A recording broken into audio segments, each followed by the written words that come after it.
Maria was a pretty one, slight and graceful at 7, with big brown eyes that shined with warmth and intelligence.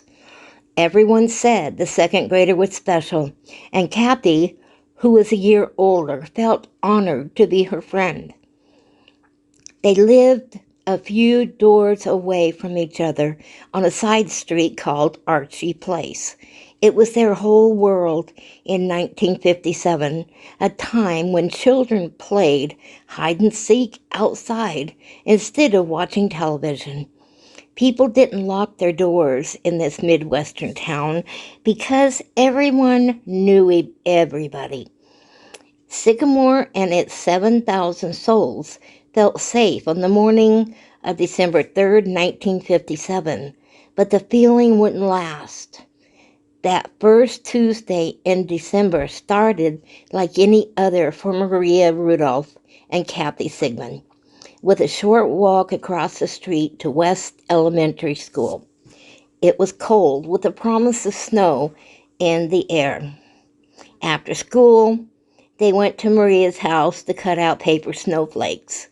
A few blocks away, a man in an overcoat spotted two other girls walking along State Street by the public library and tried to strike up a conversation. It was 4:15 p.m. The girls felt uneasy, so they ducked into a restaurant. When they emerged, the man was gone, but he had left something disturbing behind. Scattered on the sidewalk were half a dozen photographs of nude women. That wasn't Sycamore's only peculiar hint of the dirty and forbidden. Since Halloween, someone had been scrawling obscenities in chalk on a tree and stop sign at the intersection of Center Cross Street and Archie Place. Maria and Kathy made plans to play after dinner. It was a favorite spot they hadn't been since summer. At 5 p.m. sharp, Kathy went home. Maria's family gathered around the table for her favorite supper: rabbit, carrots, potatoes, and milk. She finished off 2 rabbit legs, but barely touched her vegetables. She pleaded to go back outside as the first flurries of the season started to swirl in the night sky. Excited, she called Kathy on the phone. "I can go outside tonight, can you?" Kathy lived in a white cottage at the end of a long driveway, and her family was the first on the block to own a clothes dryer. Her freshly laundered jeans still felt warm as she met Maria at mid-block, and they raced in the dark to the massive elm tree on the corner. They were playing Duck the Cars, scurrying back and forth between the tree and a street pole, trying to avoid the headlights from oncoming cars. When a good-looking young man approached, he wore his blonde hair swept back in a ducktail. Kathy remembers his narrow face, big teeth, and high, thin voice. She'd never seen him before. "Hello, little girls," he said. "Are you having fun?" He asked whether they wanted piggyback rides and gave his name as Johnny. He told Kathy and Maria that he was 24 and wasn't married. "Do you like dollies?" The girls nodded. A trial exhibit shows Kathy Sigmund with the mittens she fetched from home. When she returned to the corner, Maria was gone.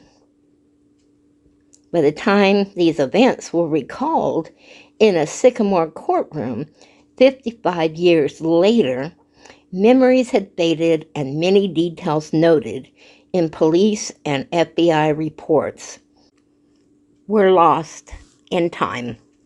But nobody could forget the piggyback ride. That was how Johnny won Marie over. Down he trotted, 20 feet to the south, along Center Cross Street and back again. Maria giggled with glee on his shoulders. When it was over, she ran to her house, 3 doors away at 616 Archie Place, to fetch a doll for the next piggyback ride. Kathy waited on the sidewalk with Johnny. He asked whether she wanted to take a walk around the block or go on a trip in a truck, car, or bus. No, she told him. He told her she was pretty, but she sensed it was Maria he liked more. Maria burst into her house to find her father, Michael, in the living room watching a Western. Her mother, Frances, was reading a newspaper. Maria picked out a favorite doll from the toys piled by the door, but her mother suggested she take an older rubber doll out into the snow instead. Kathy felt a chill as Maria joined them on the sidewalk. Now it was Kathy's turn to run home to fetch her mittens. She asked Maria to come along, but she didn't want to go. When Kathy returned a few minutes later, Maria and Johnny were gone. The kidnapping and murder of Maria Ridulph is the nation's oldest case to go to trial. It required family members to turn against one of their own and haunted a small town for 55 years. Even now, the case may not be over. Maria was taken into a more innocent time, decades before Amber Alerts and photos of missing children on milk cartons became part of our cultural landscape. In 1957, the kidnapping of a little girl shattered everyone's sense of safety. It was huge news. Reporters flocked to Sycamore from the big city papers in Chicago and New York, and from the fledgling television networks. FBI Director J. Edgar Hoover demanded daily updates from his men and sent teletypes with detailed instructions. President Dwight D. Eisenhower followed the case, but the weeks of urgent activity were followed by half a century of silence. Secrets often lie at the heart of crimes that remain unsolved, so long they are said to go cold. Most are cracked by advances in science or by someone's need to come clean. In the Ridulph case, there was no DNA, no confession by the killer. This mystery was solved by circumstantial evidence amassed over 4 years by bulldog cops and other outsiders who came to Sycamore to stand up for a little girl whose life was stolen. But it is difficult to reconstruct the past in a courtroom.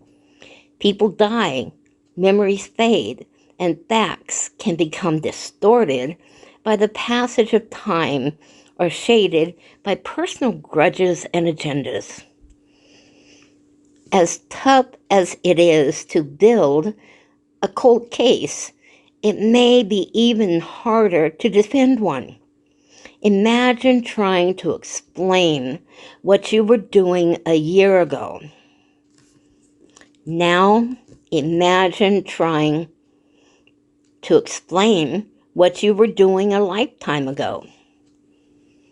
The man convicted last September of kidnapping and murdering Maria Ridulph maintains his innocence. His wife of nearly 20 years and his stepdaughter say He was sacrificed to bring peace of mind to Sycamore. An appeal has been filed and likely will take 2 years or more to be heard. Two families torn apart, and the strangers who solved a 55-year-old mystery. Winning a conviction in a crime that occurred in 1957 is a remarkable accomplishment, proof that no one should get away with murder, even if justice takes 55 years. But a close examination of the case raises questions about the strength of the evidence, the motives of some of the witnesses, and the ability of the court system to fairly and accurately reconstruct history. The case was reopened after a dying woman implicated her own son 36 years after the fact. Her words, as recalled by two of her daughters, were somewhat cryptic, and there's no way to seek clarification. Even the daughters don't agree on what she said. And, separate from this crime, two siblings had powerful reasons to fear and despise their half-brother. Much of the physical evidence in the case was lost or destroyed over the years, including Maria's doll, which was handled by her killer. Instead, the prosecutors relied heavily on evidence that in the past has been proven unreliable. Eyewitness identification and the testimony of informants. Eyewitness identification is not as simple as it might seem. Factors influencing misidentification include the witness's distance from the perpetrator, the lighting at the crime scene, and the conditions under which a witness later views a lineup. Jailhouse informants bring their own baggage. They're criminals, or at least accused of crime, and can be looking to trade testimony for leniency. In the Ridulph case, 3 inmates locked up with the suspect told different stories about how he described killing Maria. By dropping her on her head, or by suffocating or strangling her while trying to silence her cries. Yet, a forensic pathologist testified Maria was stabbed. The eyewitness whose testimony was crucial in winning a conviction was a child when she saw the kidnapper for the first few moments. More than a century passed before she picked him out of a photo lineup. She is certain she chose the right man, but others question whether she picked up cues from the investigators and tried to please them with her choice. They wonder whether the photo itself, slightly different from the others she had shown, could have prejudiced her. Illinois is second only to Texas in mistaken eyewitness. According to the Innocence Project, which began its work in 1992, faulty identifications played a role in 24 cases, more than half of the state's 43 wrongful convictions, later overturned by DNA evidence. Nationwide, 75% of 309 wrongful convictions involved faulty eyewitness identifications. 15% were based partly on the testimony of informants who later recanted or were proven to have lied. This case caught the attention of the FBI and President Dwight D. Eisenhower. It was the job of Judge James Halleck to sort everything out. The defense requested a bench trial, and so prosecutors had to prove guilty to just one person, not 12. That one person, Halleck, had little experience with murder trials. Halleck's verdict in this case came after 4 days of testimony. It was based, the judge said, on the credibility of the eyewitness and the jailhouse informants. He expressed confidence that his decision would be upheld on appeal. The goal in every trial is a fair hearing of both sides. And in most trials, witnesses take the stand to recount what they saw with their own eyes, what they heard with their own ears. But in cold cases, those witnesses often are dead. When that's true, prosecutors and defendants are sometimes forced to rely on secondhand evidence, known as hearsay. And in some states, including Illinois, the law is evolving to allow hearsay evidence under exceptional circumstances. In this cold case, a hearsay statement that favored the prosecution was allowed into evidence. Other hearsay evidence that favored the defense was kept out. And so a mother was able to accuse her son from the grave, but his alibi buried in thousands of pages of old FBI reports was never presented in court. A man was convicted and sent to prison for the rest of his life. A victim's family embraced long-awaited justice, and Sycamore breathed a sigh of relief. But was the courtroom reconstruction of history unfairly one-sided? Was justice really served? A trial exhibit shows the crime scene as it appeared in 1957. Blacked out are the names of these locations. I can't find Maria. Maria! Kathy ran up and down Archie's place, calling her best friend's name as a gentle snow fell on the evening of December 3rd. There was no sign of Maria. Kathy rushed up to a side door at the Rudolph's house, where Maria's big brother Chuck was spinning records on the hi-fi with his friend Randy. Maria's lost, she told them. I can't find Maria. Chuck and Randy set out down Archie's place.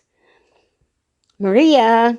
Kathy ran up and down Archie's place, calling her best friend's name as a gentle snow fell on the evening of December 3rd, 1957. There was no sign of Maria. Kathy rushed up to a side door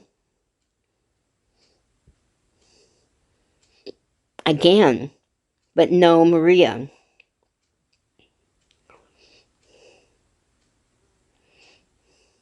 By then, Kathy had told her mother about the nice man who called himself Johnny. More details emerged as Maria's mother, Frances, and Kathy's mother, Flora, exchanged several frantic phone calls.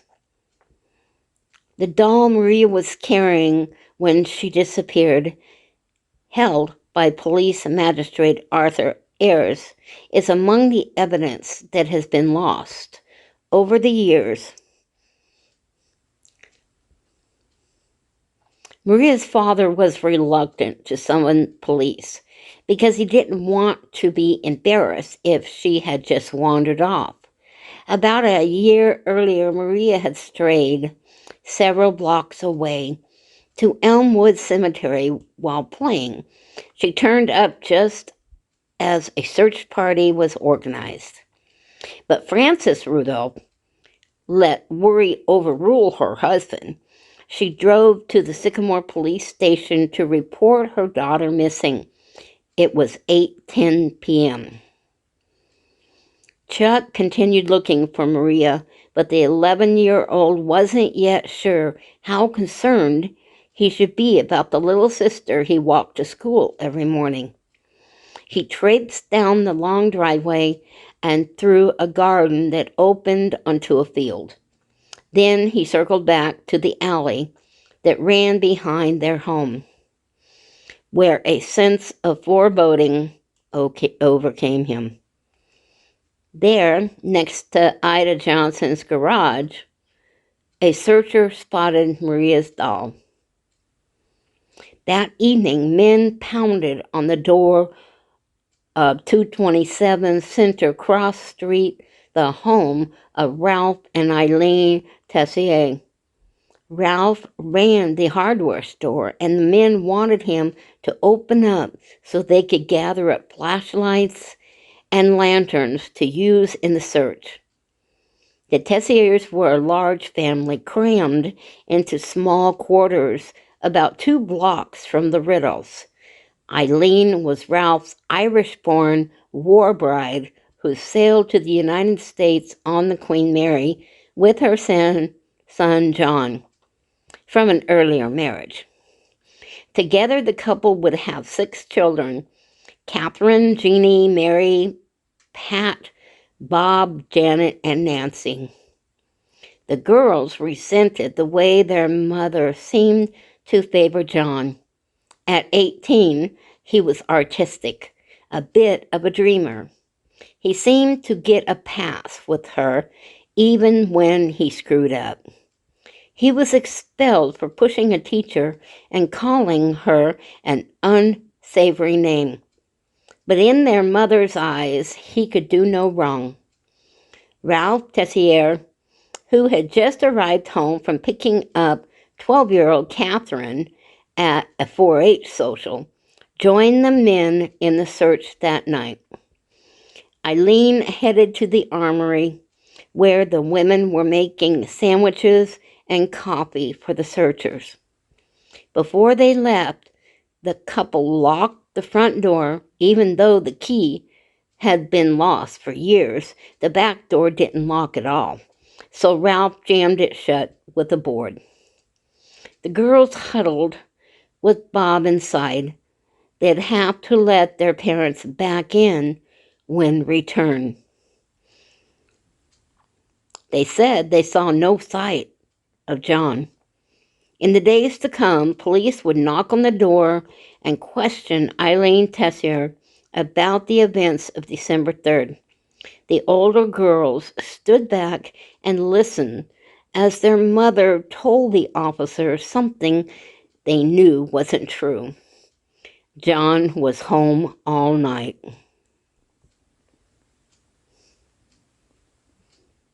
I know she's alive. The headline on the front page of Sycamore afternoon paper screamed the bad news that everybody in town already knew, that the missing girl, 7, was feared kidnapped. Police stopped and searched every car that entered and left Sycamore in the days after the kidnapping. Foul play was suspected, but there were no clues. When she vanished, the newspaper said Maria was wearing a brown 3/4 length coat, black corduroy slacks, brown socks, and a freshly polished saddle shoes. She was 43 inches tall, weighed about 55 pounds, and wore her hair in a wavy brown bob with bangs. The man, who called himself Johnny, police said, wore a striped sweater of blue, yellow, and green. He had long blonde hair that curled in the front and flopped onto his forehead. Already, there were conflicting reports about the exact time of Marie's disappearance. Was she snatched closer to 6 p.m., or did it happen later at 7? Police and FBI reports, as well as news accounts from the time, contain details that support both scenarios. Sycamore's police chief, William Hindenburg, told FBI agents that Kathy and Maria went out to play at 6:02 p.m. But the DeKalb County Sheriff said Maria didn't call Kathy and ask her to come out and play until 6:30. Maria's mother altered her original estimate, saying the girls could have been outside as early as 10 minutes to 6.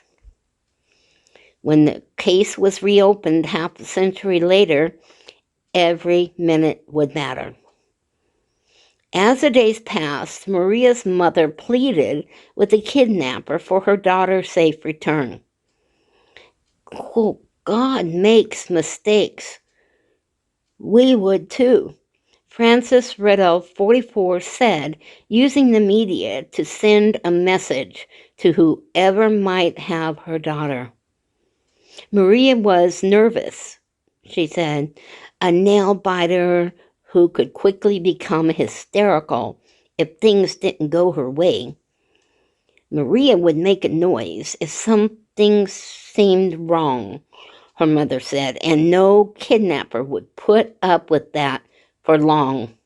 Whoever took her away hit her weak spot. He played with her, the frantic mother added on television. She delivered a message to her baby. Don't cry, Maria. Above all, don't cry. Don't cry and make a fuss. We'll be with you soon. Maria's father, Michael, who earned $80 a week at a wire and cable factory in Sycamore, scolded reporters camped out at the police station. For God's sake, quit saying she is dead. I know she is alive. Nobody would have any reason to kill her. Later, he pulled one reporter aside.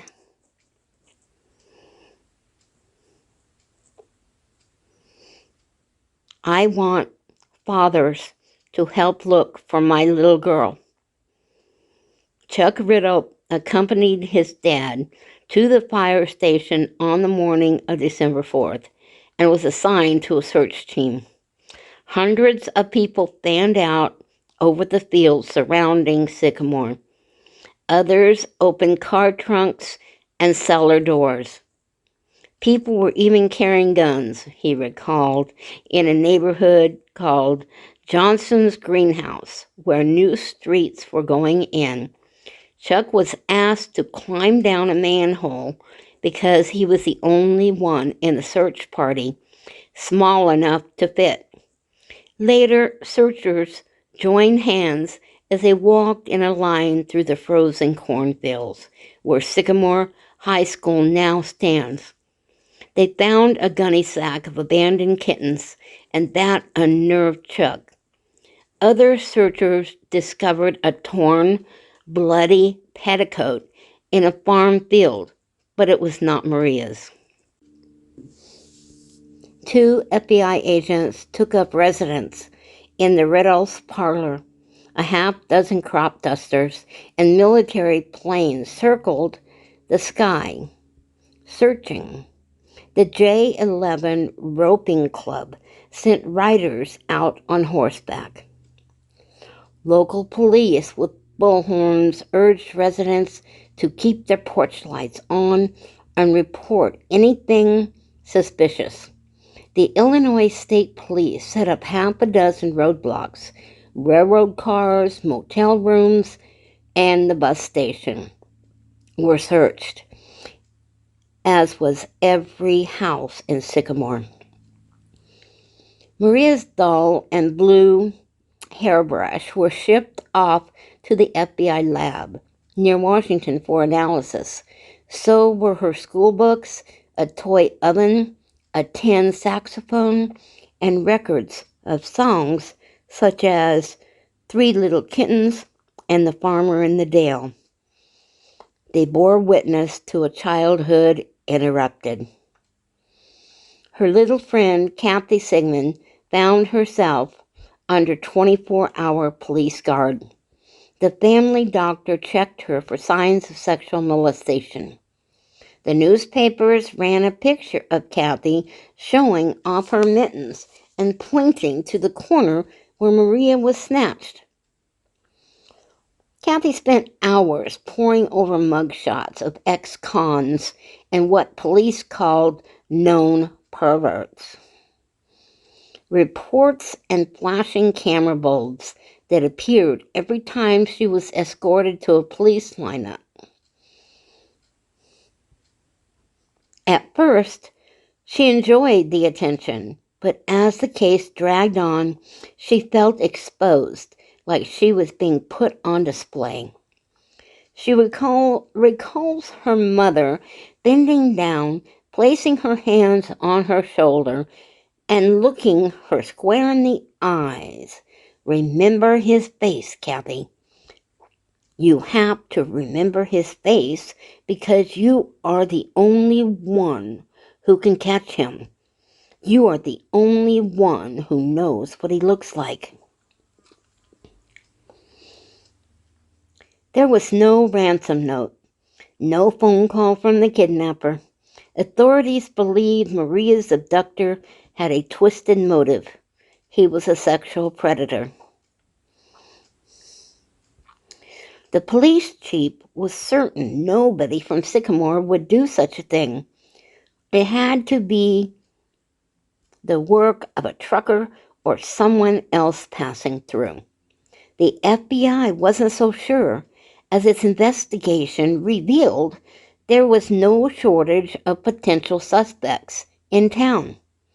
Hindenburg, the police chief, told reporters his men had rounded up and questioned all known sexual deviants and looked into those nicknamed Commando and Mr. X. Investigators dug up a collapsed grave at Elmwood Cemetery. They traced freight cars that passed through Sycamore the night Maria went missing. They scoured lovers' lanes, drained a lake, set off dynamite in a quarry, and still they came up empty. We have chased down countless clues, and we have found exactly nothing, said the state's attorney general. According to the writer for one of the Chicago papers, checking into everything with the quiet persistence of bulldogs. 3 days after Maria vanished, an anonymous female caller alerted the DeKalb County Sheriff's Office to a boy named Tressler who lived in the neighborhood and fit the suspect's description. A pair of FBI agents showed up at the Tressler home on December 8th. Ralph and Eileen acknowledged that they had talked about how their son fit the general description, but they insisted he was not in Sycamore when Maria was taken. He was 40 miles away in Rockford, enlisting in the U.S. Air Force. Phone records seemed to verify their story. Someone had made a collect call from Rockford to the Tesslers' home at about 7 p.m. John Tressler and his parents said he called for a ride home. This was a second alibi Eileen Tressler had given for her son. Earlier, as her daughters listened, she told Sycamore police that John was home all night. Nobody questioned the young Tressler sisters. and they kept silent. After a week of fruitless searching, authorities alerted residents to look out for scavengers. It is entirely possible that her body has been discarded in a field or a nearby farm. Be alert to large gatherings of buzzards and crows, and if a body is located, make sure nothing is touched. The FBI was running out of steam. The Chicago G-Man found it most peculiar that such a rigorous investigation had not turned up a suspect. The locals were passing on tips about all of the homosexuals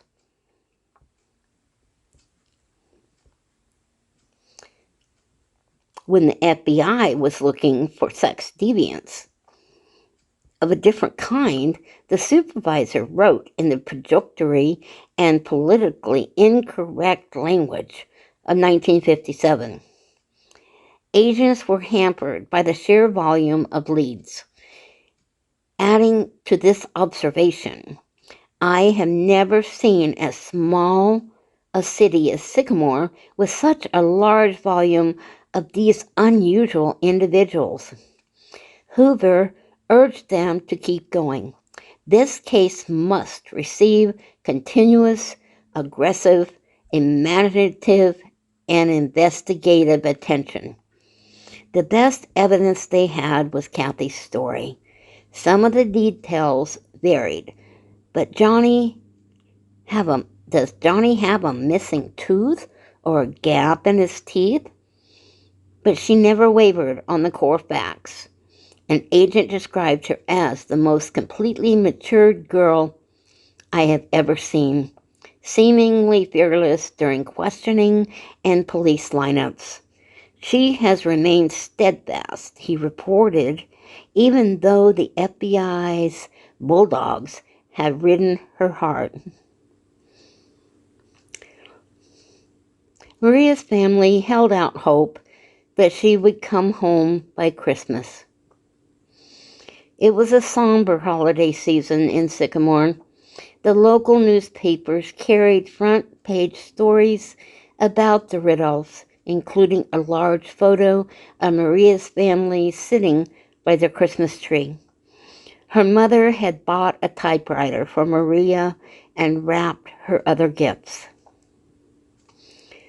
Their leads exhausted, the FBI agents packed up and went home for the holidays. With no new developments, the case dropped from the headlines, but folks in town remained jittery. One Chicago newspaper noted at the end of January that Sycamore was afflicted with a wound that won't heal. The place had changed, and not for the better. Let a strange man walk down the alley of Sycamore today, and a police car will be called. Looking back, Kathy remembers her childhood in two parts: before Maria was taken and after. We were safe before, but not afterwards, she said. People can disappear in big cities, but somebody doesn't disappear in a small town like Sycamore. Maria was found in the spring 120 miles from home. A man scrounging for morel mushrooms found her skeleton tucked under a fallen tree on Roy Cahill's farm off US 20 outside Woodbine, not far from the Iowa border. Birds and animals had fed on her corpse, clad only in a black and white checkered shirt, an undershirt, and brown socks. At a coroner's inquest, Frank A. Sitar, a retiree from Minnesota, describes the scene he encountered on the afternoon of April 26, 1958. I thought it was an old deer hide. I came up to it, then I could see some bones, and I thought somebody had shot a dog. Then I looked closer, and it looked like human bones. I noticed the jacket, but I didn't pay any attention to it until I noticed the skull. Then I started to look further, and I noticed the hair, and I saw then that it was a little girl. He walked back to the car, told his wife, and they drove to the farmhouse and summoned the authorities. There wasn't much left to her, observed James Furlong, the 28-year-old rookie coroner of Joe Daviess County. Son of the local funeral home director, he had never handled a murder case before. No crime scene photos were taken because he didn't want them splashed all over the media. Neither the autopsy nor the inquest determined the cause of death beyond suspected foul play. Francis Ridulph always said if a child's body was found wearing brown socks, it would be Maria. Sure enough, the size and manufacturer's information stamped on the instep of Maria's socks could still be read.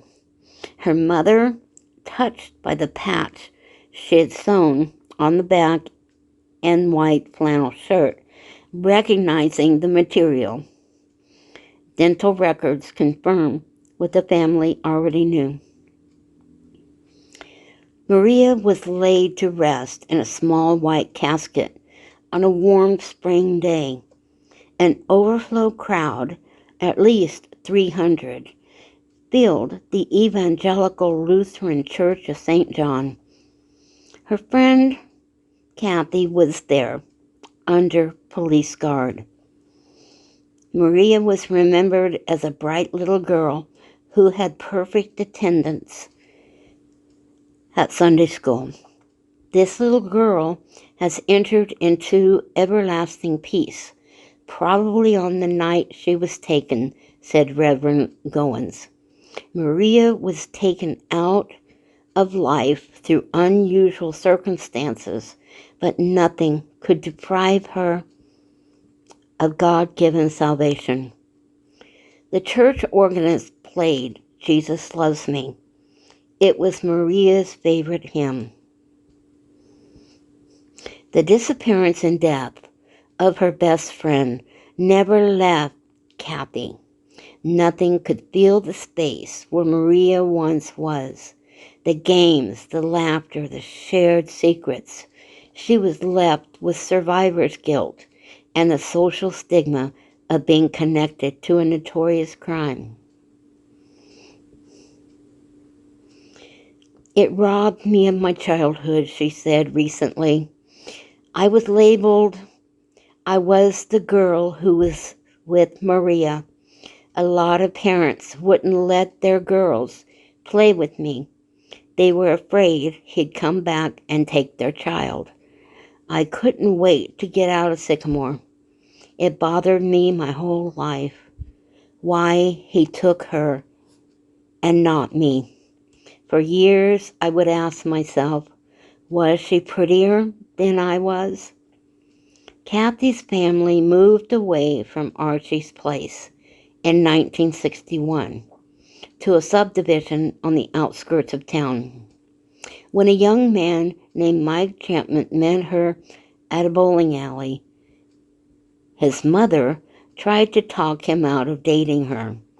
Don't you know who she is? The mother asked. She's the one who was with Maria. Can't you find someone else? But Mike wanted Kathy, and she knew he was the key to a new life.